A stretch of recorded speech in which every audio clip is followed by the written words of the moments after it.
What's happening, friends? Welcome to Let's Connect show on KONNECTiN. It's been a while since we did a live stream because of other priorities that we had and because of other tasks that I had. I could only do edited videos so far. Welcome back. Today we are coming up with another exciting live video to talk about DJI 3D focus technology and how you can use 3D focus to work with any camera if you pair it with a manual lens, and then how you can get a complete autofocus. And that is the topic for today. And before we get started, and as usual, and if you have any questions, please use the comment box to let us know. And send all your questions our way, and also let us know where you're from. And if you're new to the channel, and if you like anything about this channel, please consider subscribing to our channel, and so that you will not miss any of our future content. All right, and today our focus is basically to talk about 3D focus technology. At the same time, I also want to touch on and a very important thing that we came across is that actually whether we could use this technology in a live event or not. And a lot of you actually do live streams, and a lot of you also go out in the field and cover live events. And if you are using a camera with a manual lens, and it is going to be very difficult to actually, and if you are a one-man band, it is not an easy thing to actually nail the focus, especially if you are moving around a lot. And the DJI introduced two new gimbals recently called DJI RS2 and RSC2. And 3D focus technology is a necessary item that you can pair it with the DJI the RS2. I don't think that it really works with RSC2. It can only work with RS2 is what I came to know about it. And today what we're going to do is actually we already mounted the 3D focus system on top of our Blackmagic Pocket 4K cinema camera on DJI RS2, and I will demonstrate that to you. And I will also connect the whole gimbal, actually the camera feed, to our live streaming switch, so that you can see what I'm talking about. All right, and before we get into the details, let's quickly roll that introduction.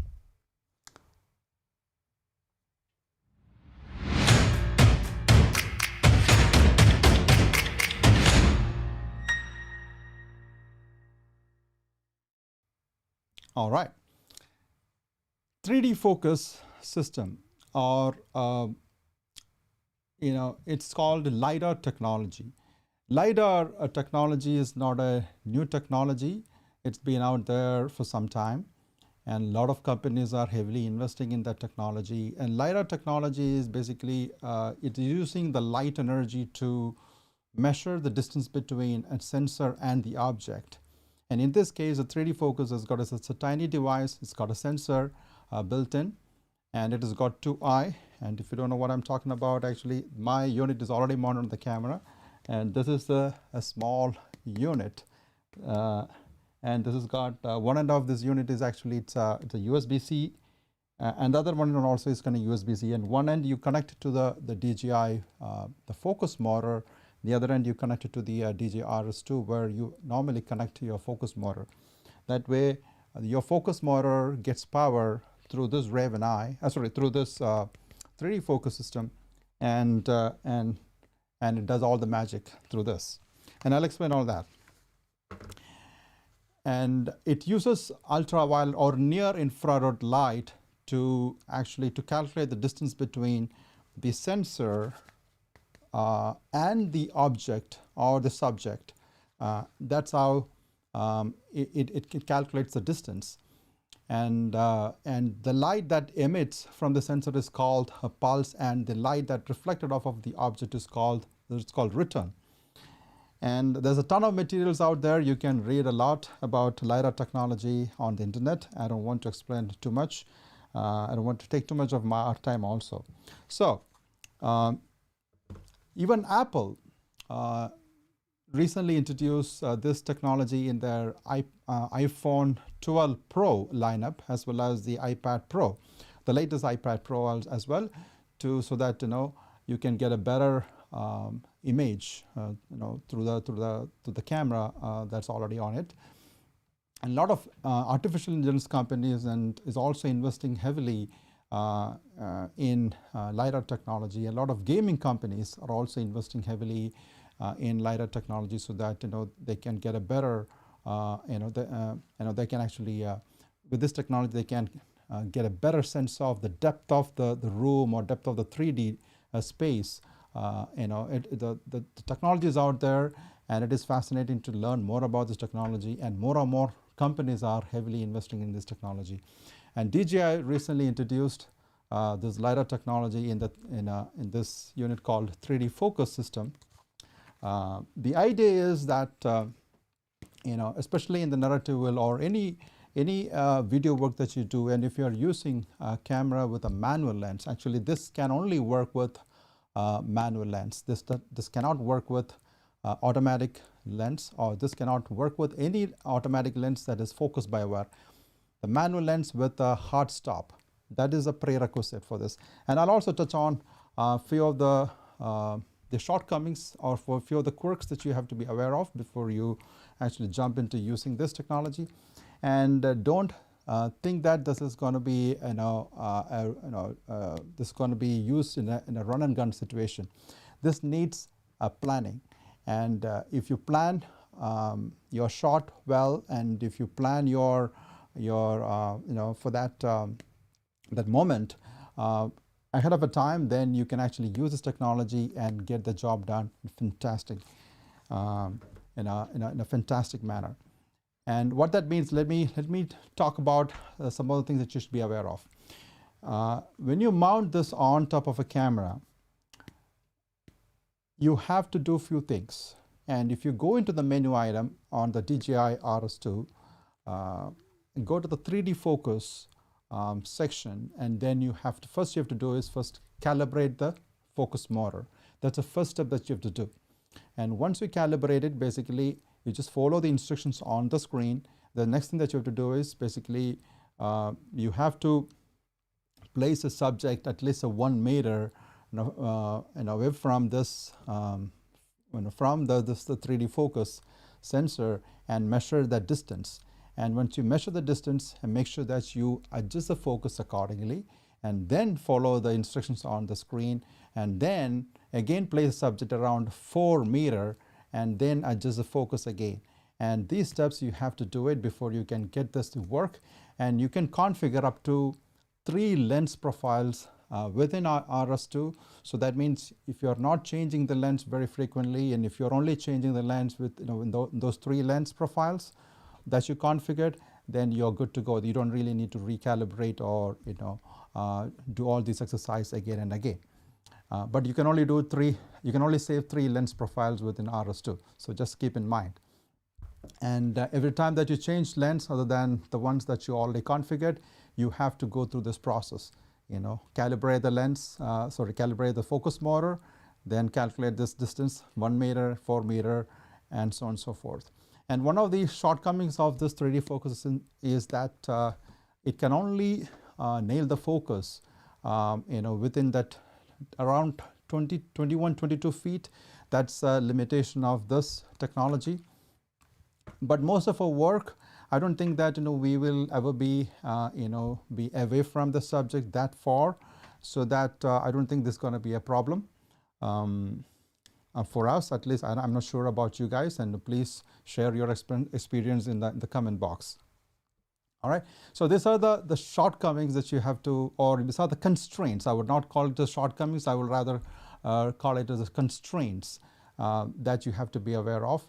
That's why this is not, this cannot be used in a run and gun situation. So this can only be used in a properly planned situation. But the focus for today is basically how you can use this system in a live event. live event is not a run and gun situation. Usually, you plan and you plan your shot, you plan your your space, you plan everything you plan, right? So, and if it's a calculator and if it's a planned event, then and if you're moving around a lot on using a gimbal, especially if you're covering an event, and if it's a multi-camera setup, then one camera is on the gimbal and the other two cameras are stationary, and this gimbal is, and if you are a one-man band basically, and if you don't have an assistant to actually nail the focus for you, and you're not mounting any automatic lens, then this technology can Jan, I hope they do a firmware update, for this to be available on RSC too. I'm not sure whether I also hope that this 3D focus system is available on RSC2, but currently I think it only works with RS2.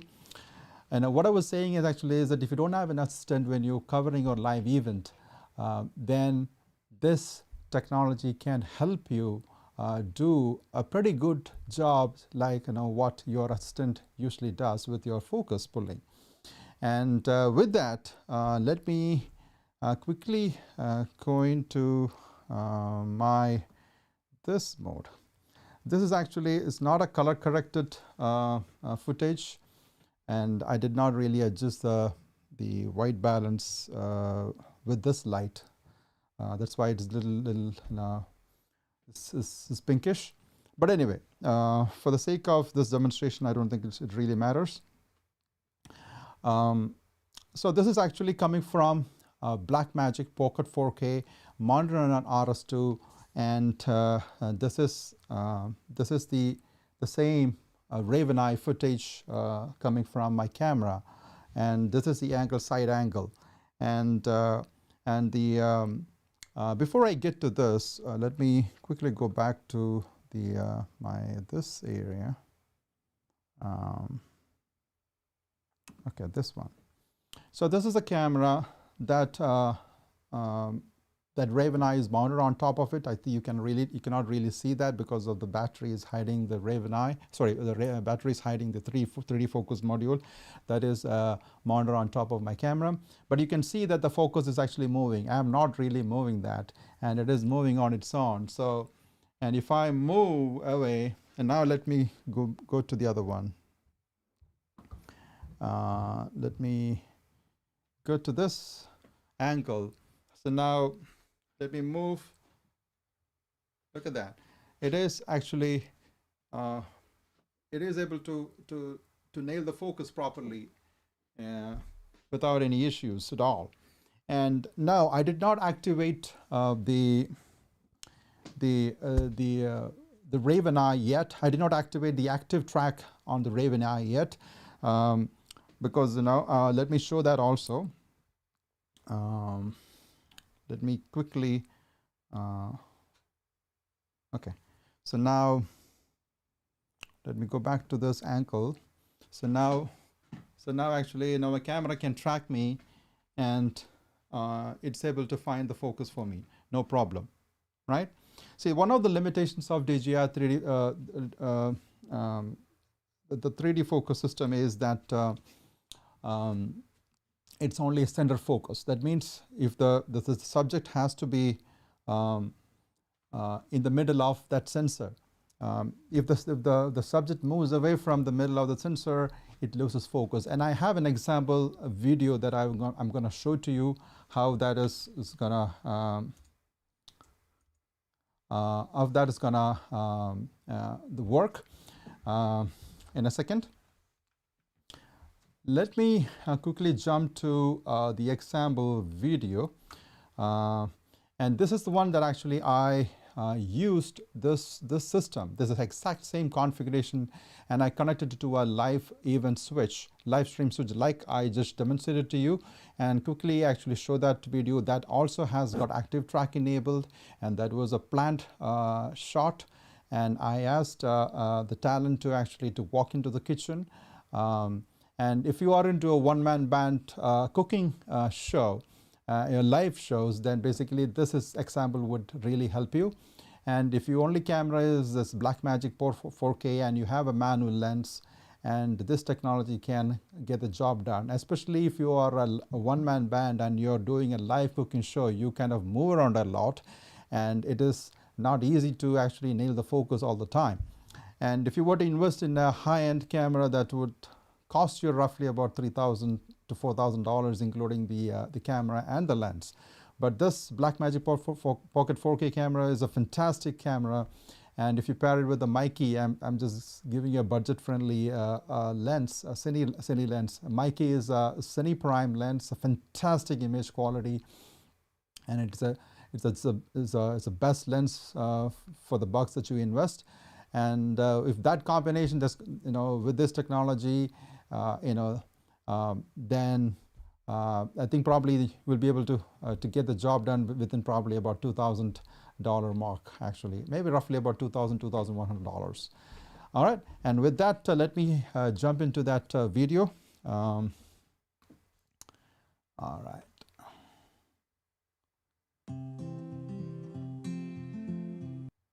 Before I play the video, this is actually, it's a lighting, it's a floor, the diagram that I have. Actually, like I said, this was the planned shot. So I just put together a small lighting diagram here just for your understanding. And I asked the talent to walk into the kitchen, and she's cutting an apple, and then she has 3 areas. Actually, I didn't actually restrict her to move. She has 3. I asked her to move freely within that space. So she decided to move to 3 different points. So actually, I also activated the active track, using the Raven Eye, and so that it is able to track her movement, and obviously with the 3D focus, and I was able to actually get the focus correctly nailed without any issue. And so let's actually play this video and take a look at it. This is about a 1-minute video. Just actually follow along, and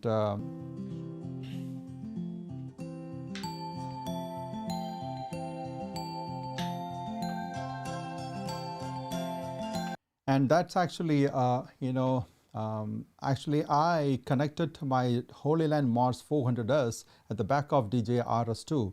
And I paired it with the Raven Eye, and DJI RS2 actually sending the feed. Sorry, the Raven Eye is sending, and I'm going to show that to you.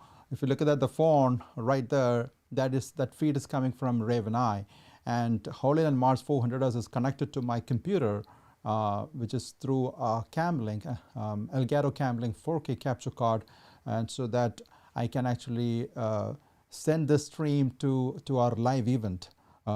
Send that camera feed to the live event, live stream.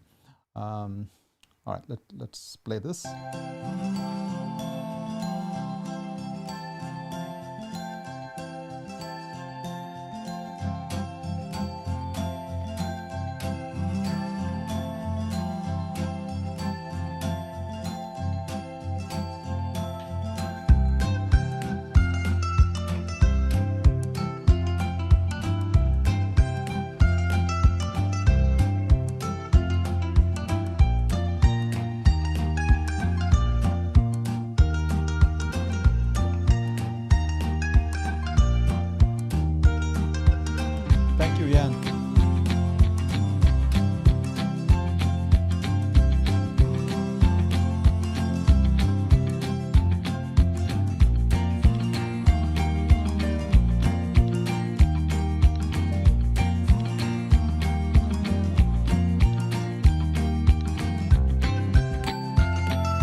Yes, yeah, and actually, even when she actually faced back to where she was actually in the original space, original point actually, then the 3D focus can actually nail the focus, you know, it can do a fantastic job, And I have another video that actually also did it, but I think just for trial purposes actually I did it. But the result was not very good, at least to my taste. Let me actually quickly go into my DaVinci Resolve. Hi Maya.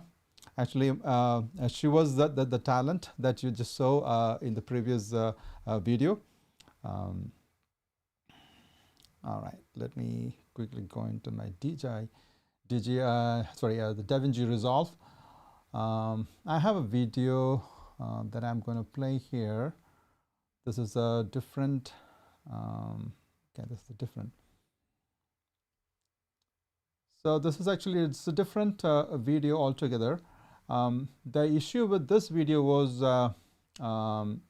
I use a different camera system. And it's a Panasonic GX85, and I connected, actually I mounted Canon FD. It's a vintage lens, Canon FD 17mm f4, and I kept it wide open, but it did a job. It did a fantastic job by nailing the focus. But the problem was actually is in between her movement, the image was a bit blurry, and at least to my taste, and that's why at least maybe this is because of I use a wide open. If I could stop it down to maybe 5.6 or maybe even 6, the focus would have been much better.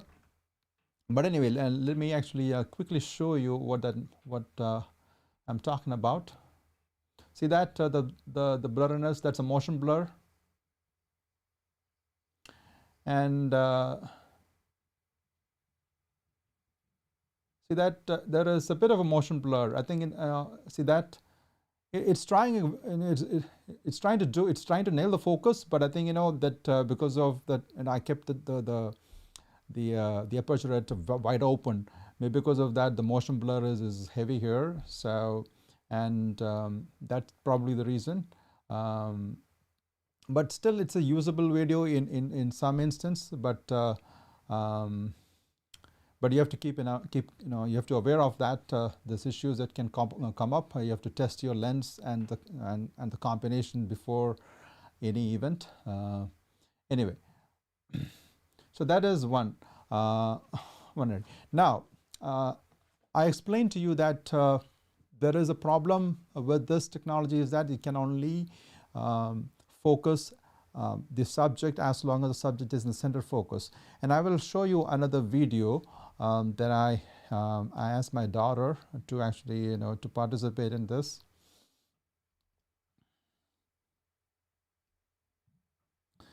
All right, so let me quickly go into the color space so that I can play this along. In the workspace, full screen window, mode, cinema viewer. All right.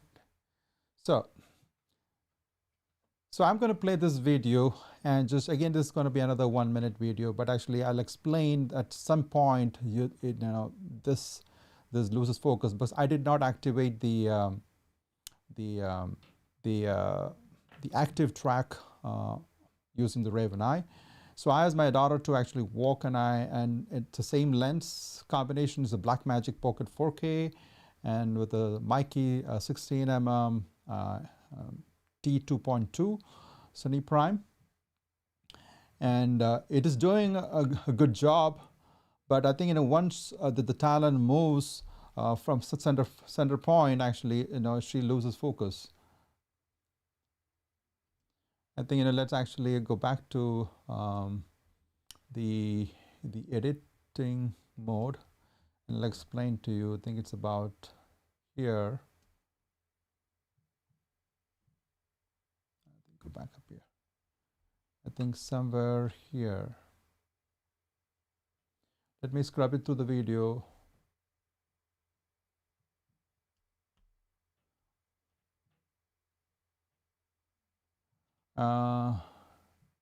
She moved to the side.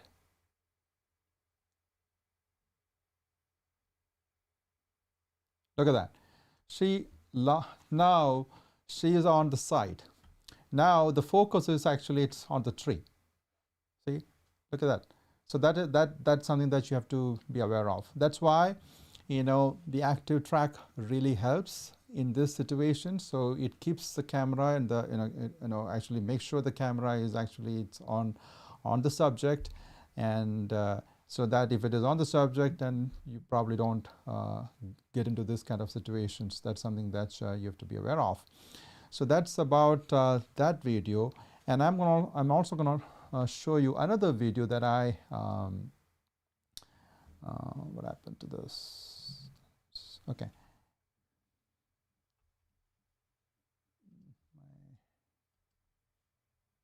My machine is actually kind of acting weird. All right, there you go. Okay, there is another video that I captured in this actually this is completely underexposed video, and this example I wanted to show you that this can do a pretty darn good job even if the room is not lit properly, if the subject is not exposed properly, and when it is in a completely underexposed situation also, this can do a pretty darn good job. And here I did not deliberately turn any lights here and only one light here, but actually even my face was completely dark, and I am using a torch light to expose me. Just to see that, even with that light, let me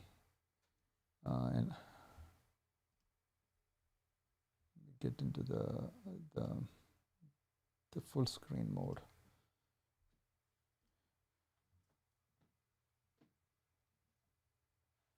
See that? So this technology is very, very, very promising, and this 3D focus is also very promising technology from DJI.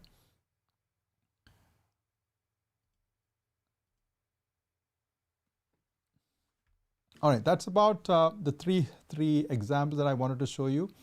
So if you have any questions, please let us know, and I am interested in actually learning more from you guys. Let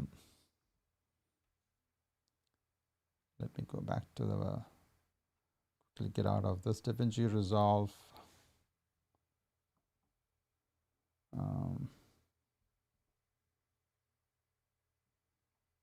All right, and again, like I said, this technology is a very, very promising technology. It can do a job of first AC in a pretty darn good job. And we have seen these examples and three different conditions, completely different conditions that I use this technology. I think I didn't have this for a long time. I only been this. I think I got this device about 2 weeks ago. But when I got this device, this comes in this small package.